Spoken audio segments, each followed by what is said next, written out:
during this time, what were you doing? Were you doing sort of part-time jobs? Yes, I was. So the first 6 months, I was delusional. I was like, I'm gonna get a job. And you keep saying you don't have a degree, but you actually have a degree. You just don't have a master's. Yeah. But in France, you don't have a degree. Yeah. Like the other one is just like your degree is like high school. Then your master's is your degree. That's so true. Okay, interesting. Okay. Yeah. Okay. So the first 6 months I was very delusional. I was like, I'm gonna find a job anyways. But then I was living at my parents with my siblings, and I was a grown woman, so I couldn't ask for money to my dad when I have siblings, or ask to my mom, or my brother would sometimes give me money here and there, but I was feeling dependent on them, and I didn't like that because my mom and my parents raised me to be independent. So I looked for a job, and I was a waitress in a cafeteria for 2 years because and while I was doing the waitress thing, I was still looking for a job in my field. Okay, so take us through what happened then from that point on to, I guess, eventually finding a job. Okay, so how did that all come to be? So as I said, I was looking for a job, so I applied. I sent at least 300 resumes. Yeah, I remember I saw your CV. You applied for a job in my bank. You're just sending CVs out to anywhere. Just anybody, just give me a job. Please. And my dad would be like, "Look at you. You are cleaning tables." When you studied biology, I was like, I'm not doing this on purpose. So I was looking for jobs, and they would tell me either, "Oh, you have the right profile, but we need someone with years of experience, at least 3 years." And I'm like, I'm just out of uni. How can I have the experience? Or they would tell me, "You have the right profile, but we need somebody with the master's degree, and you don't have one, so we need the paper." Because French people, they are very like, you need the paper, so no. And I kept on asking, and at first I was very disappointed of how I felt, that I really took it as a failure, and I would hide it in interviews. But eventually they would find out, and they would be like, "Oh, you lied, we cannot hire you." So I had to find a way to sell myself and without feeling like a failure. And accepting that it was okay, I didn't have it, but that doesn't define me as a person.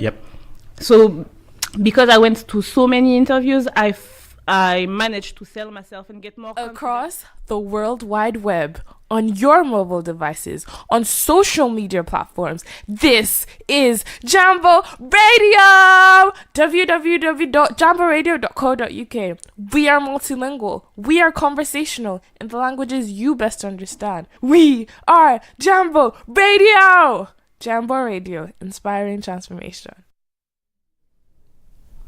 Hello and welcome to another episode of Moments with Sade and Enoch.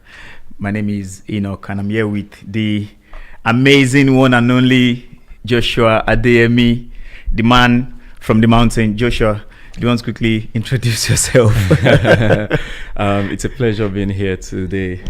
Enoch, thanks for having me. And amazing to see you as always full of energy. And we had to drag this man down from the mountain. That's why it's a very short episode today. So we just borrowed him from the mountain for 30 minutes and we have to return him back to the mountain because I think that's his first home. And then the house where he pays his mortgage is his second home. But yeah, I mean, so we've brought Joshua here today to just share a story around how he's gone from, I mean, you still do your 9 to 5, right? You're still a professional, but he's built a platform around the outdoors. He's been using it to inspire tens, hundreds, thousands, hundreds of thousands of people, if not millions of people across the world to explore the outdoors, enjoy the outdoors safely, look after their mental health, look after their physical health. But I'm sure Josh is going to jump into that later. So, Josh, in a few words, can you describe yourself in less than 30 seconds without telling us what you do for work? Interesting. So my name is Joshua Adeyemi. I am a friend of the environment, a multi-award-winning outdoor, some will say influencer, but I'll say adventurer. Multi-award, that needs to be said. And I enjoy spending quality time in the outdoors, and I've also inspired loads of people to get on their outdoor journey as well over the past few years. Fantastic. You know what I like about how you introduced yourself? I was at a conference yesterday, so Scottish Business Network conference, and the keynote speaker they brought was sort of challenging those at the conference. Now, these are senior business people, right? Yeah.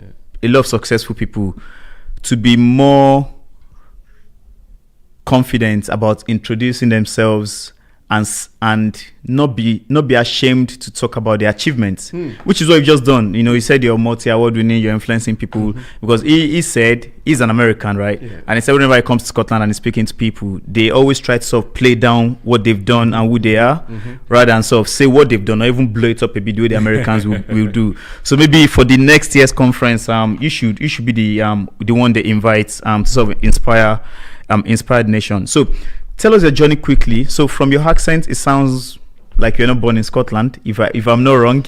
So you must have come from somewhere. So how did your journey start? Where were you born and how did you end up in Scotland? Interesting. Thank you very much, Enoch. Again, it's a pleasure being here, and hopefully at the end of today, your listeners will be able to take something away from this amazing session that we're going to have here today. So Joshua Adeyemi. So Adeyemi comes from Lagos, Nigeria. Not Lagos specifically, but from Ogun State, which is just outside Lagos, Nigeria. It's one of the states in Nigeria. So I was born in Nigeria and I was bred in Nigeria. My father, he was born in Ogun State and then moved down to Lagos when he was, I think, about 12 years old. So I was born in Lagos, grew up with a family of siblings, of about 6 siblings. And you said about 6 siblings. Is it that 6 or not 6? I'm not sure if about what when you're counting siblings. Yes, because the last one came later. So okay. 5, but 6 now. Yeah, 6 now. And growing up was really amazing because I got to enjoy the things that a lot of people don't get to enjoy, which is having amazing siblings. We all grew up together, and community was a big part of who I am and my life as well, even growing up in Lagos. I think it's fair to say that I probably grew up in one of the most deprived parts of Lagos at the time, Mushin, Lagos, Nigeria. And I think the impact that had on me personally, it was very profound. And I think it shaped who I am, or it has helped shape who I am today. So, but one thing that sits in the center of where I grew up and my life generally around Mushin was community. Community was a big part of it as well. Give us. So what you're trying to say is you grew up in the hood. Is that what you're trying to say, right? So give us one of your hood stories from growing up in so-called Mushin. If you can recollect one of them, just for our listeners to get to for those that have not been to maybe Lagos or Nigeria or Mushin, so they can paint a picture of your growing up. I mean, yeah, growing up was, well, I won't say, well, I don't know. Yeah, because you can say it was tough, but I don't like saying it like that because for me, it all feels like it was just one big experience. And I remember growing up and it was just when MKO had died. Okay, so that was an aspiring politician that came out of jail. I mean, that came out of jail actually, yeah, because he was locked up and he was meant to come out of jail, but then he was poisoned, and there was just this uproar. And I remember there, just around that time, this guy, I think he was going to someone's house to go steal something, and they caught him, and right there and there, threw car tires on him. Petrol, kerosene, things just started coming out from nowhere. And the next thing, this guy was being burnt alive. We probably should have given the listeners some warning. Some ghetto stories. Right, no more ghetto stories. Right, so you are great. We don't want that to know. I think you painted a picture for us now. So that was something you saw as a child. That's something I saw. Yeah. And it's not unique. This is something that can happen anytime. Okay. So it's not. I mean, you know. Yep. And then, so moving on from that, you went to school in Lagos, Nigeria. You finished your education in Nigeria, and then, I guess, ended up in the UK. What brought you to the UK? Yeah, so as things progressed within our family, our parents, I believe they worked so hard, which they really did. And things got better for them. Things got better for our family as a whole.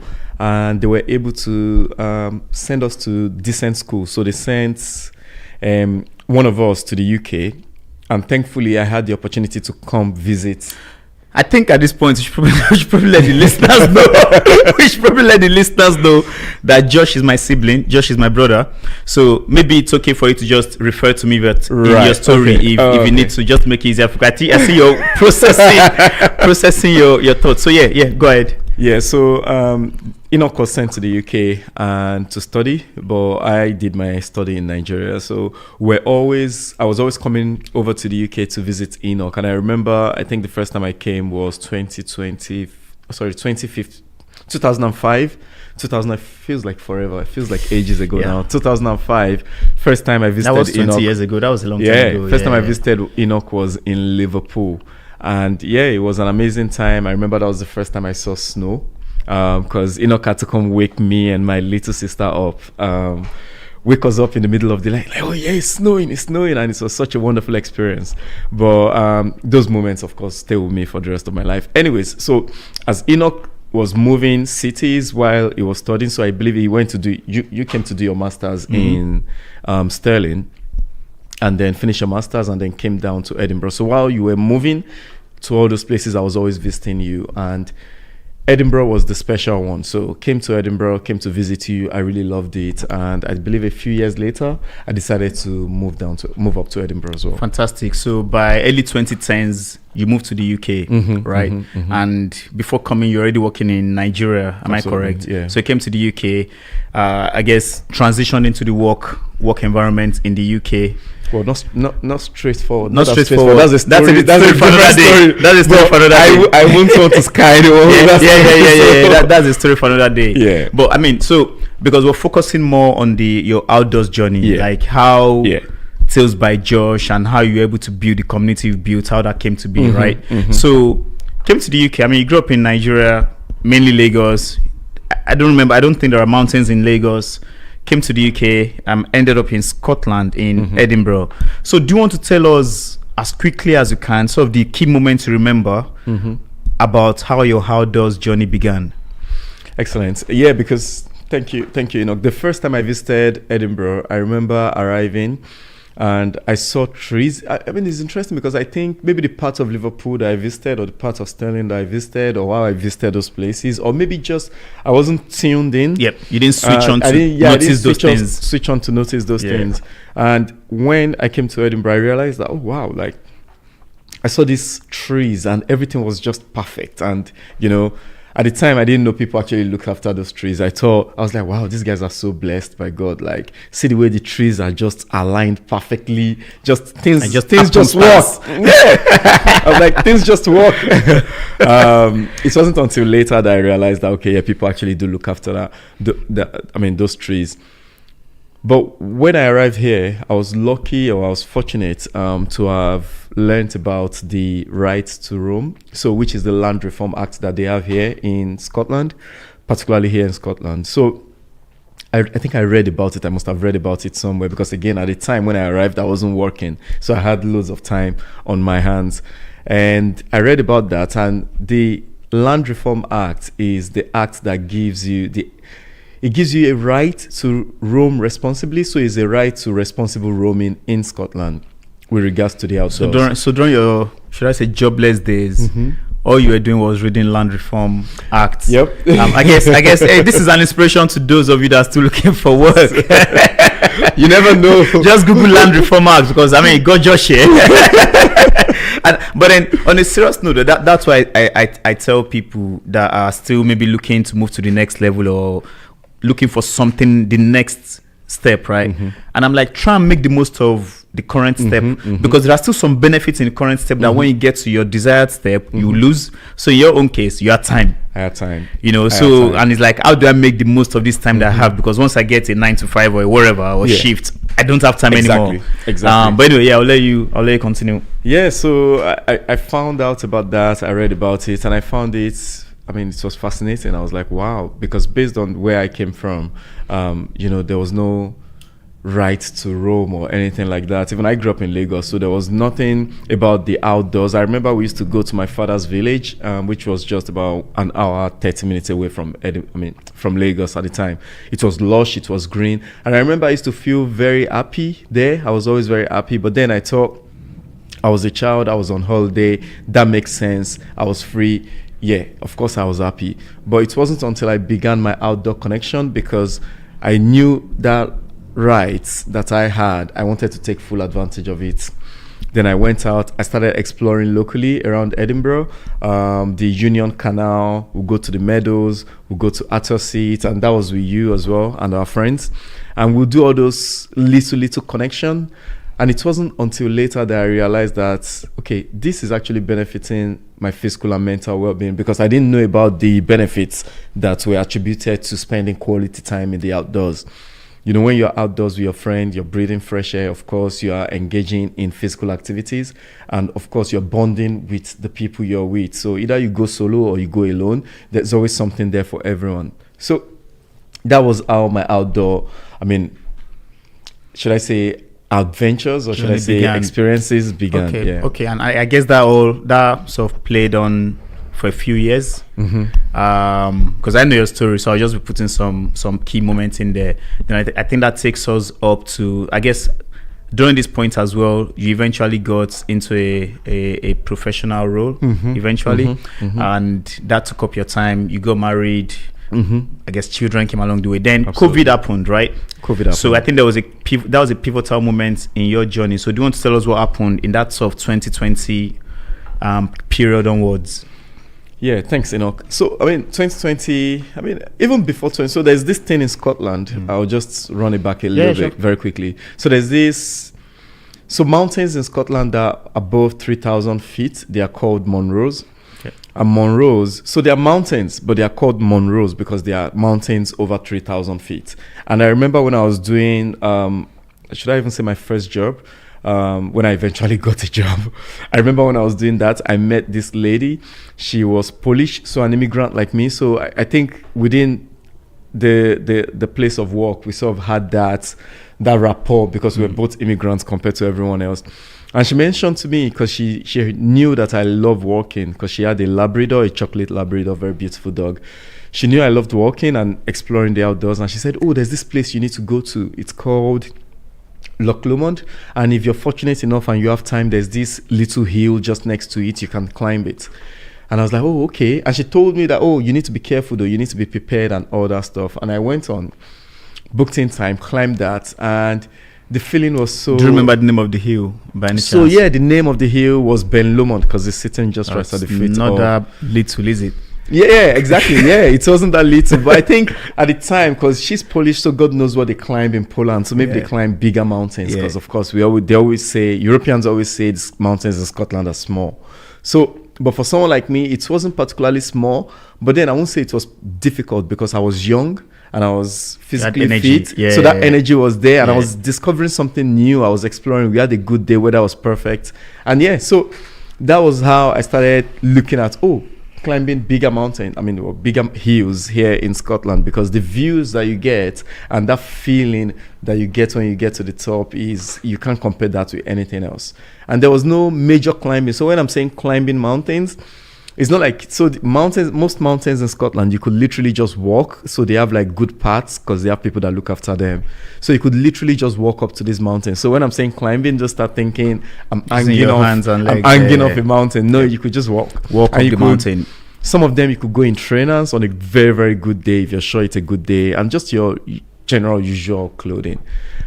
Anyways, so fast forward to 2020, as you mentioned, Enoch. 2020 came, I had my first child, and started spending more time outdoors, because my first child came just at the start of the first lockdown. So when we had to do something, and all we had to do, I had paternity leave and all that stuff, and all we had to do was just walk, because it was an easy way to get her to chill, to sleep. So there was a lot of walking. We were walking just around where we lived at the time, and I think that essentially became part of our lives. And spending time in the outdoors, it really made us realize the benefits even more back then. So that got us to 2020. And okay, so I'm trying to remember as well. I'm beginning to mix things up. So COVID happened, we're all grounded. So which came first? Was it Tales by Josh, or was it Black Scottish Adventurers? Yeah, so Tales by Josh came first. Okay, so how did that come to be? So Tales by Josh, I mean, like because of course when COVID got... And just for clarity, Tales by Josh is your online platform. It's my online platform. Okay, so right, well, mainly Instagram, TikTok, Facebook, YouTube. Yeah, but that's where it started from, Instagram. So yeah, of course, we've been exploring the outdoors for years, but then we always knew that there was lack of representation within the space. And some of the challenges that we're facing, or some of the things that we couldn't wrap our heads around, was the fact that whenever we go for our adventures, we come back, we tell our friends, they're like, oh, how did you get there? How did you go? So it was as if we knew something that they don't, but we know that we didn't particularly know anything special. It was just, the information is there. You just need to look it up. However, there are other things that are at play, like access issues and just education around what to wear, how to do it safely, which we were lucky enough to gain. So whenever we go out for adventures, our friends will come back. I mean, when we come back, our friends will be like, oh yeah, I would love to go as well. So we've been taking friends along with us during those adventures. I mean, exploring the outdoors. So after lockdown, I was thinking, oh, you know what? We've been doing these adventures because I wasn't really a social media person. I didn't like social media. However, I was a creative person. I enjoy creating, even though I won't post it for anyone other than my family, for them to have a look at and enjoy, and friends. I was a creative person. And moving on from that, I thought, okay, you know what? I have a lot of content. Why don't I just start putting it on social media so that people can see that, oh yeah, so there's a black person that is doing this. Oh, maybe it's something I can pick up as well, just to inspire other people. And I think that's where it started with Tales by Josh. I was just posting the content. There was nothing more to it. The hope was the aim was just to inspire other people along the way. And there's something there, right? There's something powerful because, as you said, you looked around and you couldn't find others doing it. Because sometimes we stand in our own way, in the sense that we look around, we don't see anyone doing it, and then we decide we're not doing it because there's no one to look up to. And sometimes you have to be the first to do it for others to look up to you. And I think that was what you did. You said, okay, there's no one doing it. I've got the tools, and I'm passionate about this. I enjoy working outdoors anyway, and I can create a bit of content here and there. So why not, if not? So, okay. Exactly, yeah. So, because, like, it's one thing when you tell someone a story, and then it's another thing if you can actually show them, like, oh yeah, I did this, and they can connect with it both physically and mentally as well. So I started sharing those content, but of course we live in a place where it's predominantly white, so loads of people were seeing it. Again, because I enjoy creating and I've been creating for years, people started recognizing that, oh, this is something special. This is not something that you see every day on this platform, because the quality of the content was really good. Because even though I had no particular intention other than inspiring people, the content was still going to be good, because anything I do it very well. And just like that, things started picking up. People started reaching out to me. The page started growing. And then it even grew very quickly, because I remember people who see me that know me, be like, oh, wow, this thing is moving very quickly. And fast forward, after the last lockdown, I believe it was during Easter, around April, morale was low within the community, or even for us, morale was low. And we thought, oh, what can we do to, boost morale? Because everyone was just down, everyone was low. And I suggested, why don't we just take people for a walk? Because of course it's what we enjoy doing. Why don't we just take people for a walk? It's something different, something new. And we looked at the challenges that we're going to face in doing that. And that was what bettered Black Scottish Adventurers. But it wasn't called Black Scottish Adventurers at the time. The aim was just to get a group of people. We promoted it across our various social media platforms, LinkedIn, Instagram, and all. And thankfully, about 20 people signed up for it. And we thought, okay, where are we going to take them? So we planned all that. And of course, because, we are quite lucky, our father, he loves hospitality. He loves hosting people. And I think it's something perhaps maybe we picked up from him. And we thought, these people, they are not just going to come for a walk. Why don't we think of something that we can do? So we thought, okay, why don't we get food, get jollof rice and chicken for them, and then we can arrange barbecue. I can bring that in my car, and we can get some drinks. So there's like a community aspect to it. So it's not just about the walking. Walking is great, but just to be able to boost morale. We planned some games. We thought about, okay, why don't we go to a loch after where we can just chill? And we planned everything essentially. And we went on, we did it, and it was amazing because we also had to look at some of the barriers that were affecting ethnic minorities from connecting with the outdoors, which is things like access issues and education around what to wear, where to go, and all. And we were able to help resolve that just within that first hike alone. We went on the first hike. It was an absolute success. We got to the summit. The weather was really good for us. Everyone was puffing and puffing. Yeah, and just to paint a picture. So the first hike was when? Was that April? So the first hike was April 2022? 2022. And it was Loch Lomond, and it was... Loch Lomond, Ben-Ann. We went to Ben-Ann. How high is that, just for anyone listening? So Ben-Ann is just over 400 meters. It's over 400 meters. Over 400 meters upwards. Upwards. Yep. So 400 meters upwards. It's not a long walk. It's a very short walk. However, for a lot of people, they will say it's quite steep. Again, it's just a little hill that you just walk up. However, if you're not very, very fit, or if you're not even fit at all, or if you have any issues, then you find it not challenging. It will take longer for you to get there. It will take more from you. Yeah. Ultimately, you'll get there. And I guess hills like that are a good reminder of, or a good check for where you are physically. Okay. So we did that. On the way up, everyone was huffing and puffing, and then by the time we got to the top and they saw the beautiful view of, Loch Kettering, and they looked ahead, they could see Venue, which is Benvenue, and the surrounding peaks. And I think, I don't know, it sparked something special in them, and you could see people smiling, people dancing, and it's not like they've just walked up a mountain complaining about how difficult it is.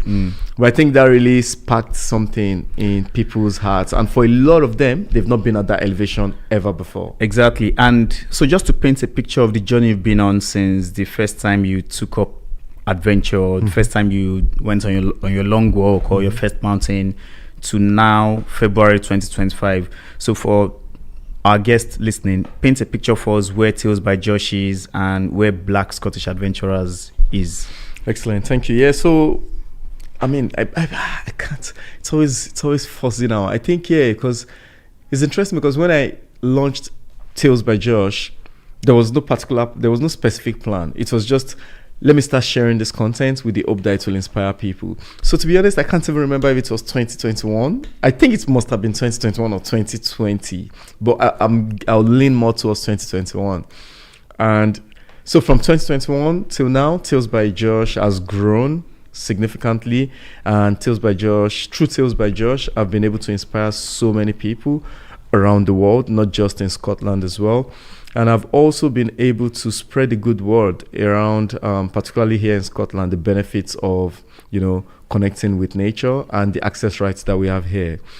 The page, just the Instagram alone, has grown to about almost 90,000 followers, about 90,000 followers, with people following and following on my adventures from around the world. That's incredible. So that's 90,000 followers from across the world, not just Scotland. Across the world. Because you can track that in the background, can't you? And then with Black Scottish Adventurers as well, how big is the community? So with Black Scottish Adventurers, from when we launched, unofficially April 2022 till now, we've grown significantly. We currently have about 4,000 members. That's incredible. And on Instagram or across social media platform, you could say we have, it's running to about maybe 60,000 people are following along on the adventures. And I think the main thing is, again, to cut to the reason why we are having this connection with you, is just to inspire those listening or someone listening.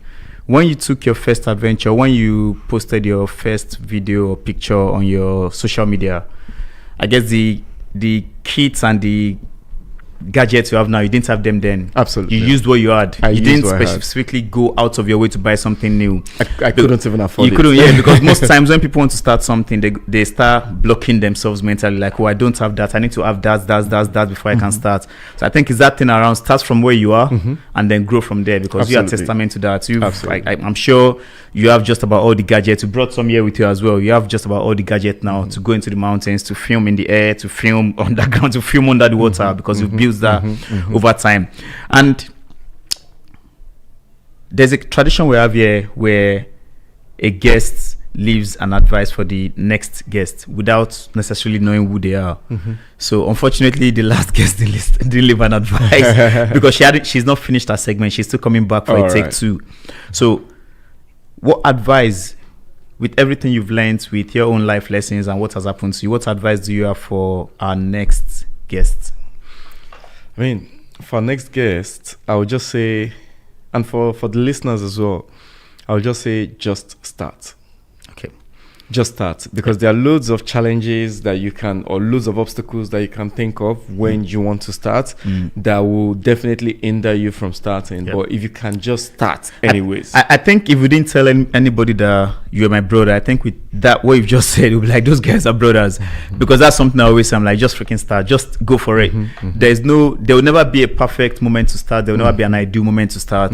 You just need to take it upon yourself, like, no, I'm starting now, even if I don't have the right recording equipment, I'll record on my phone. Exactly. And then eventually, phone. Is that thing around again, like the story in the Bible when, was it Moses, when God said, what do you have in your hands? That phrase is very powerful for me, because I'm always thinking, what do you have in your hands, in your house, in your pocket, in your car? Start with that, grow from there. Absolutely. Don't look for something outside before you start. Fantastic. For filmmakers, we always say the best camera you have is the one in your hands as well. Perfect. So you can capture the story now, regardless of how it is. Just capture the story. But there's something I also want to leave your listeners with. You have 5 seconds. Yep. Literally 5 seconds. Yeah. It's important for us to connect with nature. There are loads of barriers that we have imposed on ourselves with regards to being outdoors and spending time in the outdoors. It's still beneficial for us to get out there anyways, because as we say here in Scotland, it doesn't matter if it's a bad weather. What really matters is what clothing do you have on. So there's no such thing as bad weather.